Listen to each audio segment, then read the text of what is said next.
New in just the last couple of minutes. I want to tell you about this. FTX's Trading's a new CEO, John Ray, saying in a court filing, quote, "Never in my career have I seen such a complete failure of corporate controls and such a complete absence of trustworthy financial information as occurred here." He said FTX did not keep appropriate books and records or security controls with respect to its digital assets. He also slammed the company for concentrating control in the hands of a small group of inexperienced, unsophisticated, and potentially compromised individuals.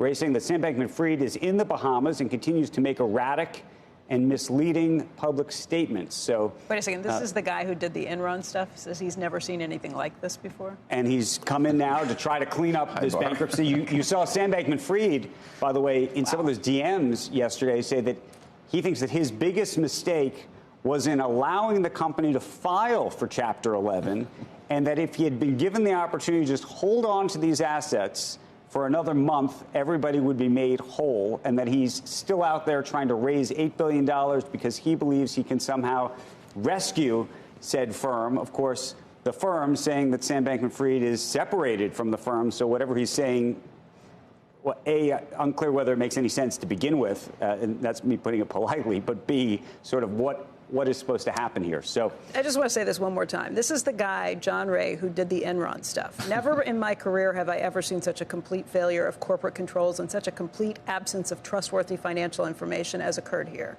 No CFO, no board of directors, and an auditor from New Jersey that made Madoff's guy look like a Price Waterhouse. But I will say, and this goes to the point we were saying, were there a lot of people who knew about this? And I think one of the things he's saying, which I think is right, I think this was like a little company almost to begin with. Yeah. And there were probably literally a dozen people who at least understood what was going on. I don't think this is actually hundreds of people who were in on this scam. I think this was a couple of folks all living in a penthouse in the Bahamas that were somehow managing this, what seemed to be empire that was not much of an empire after all.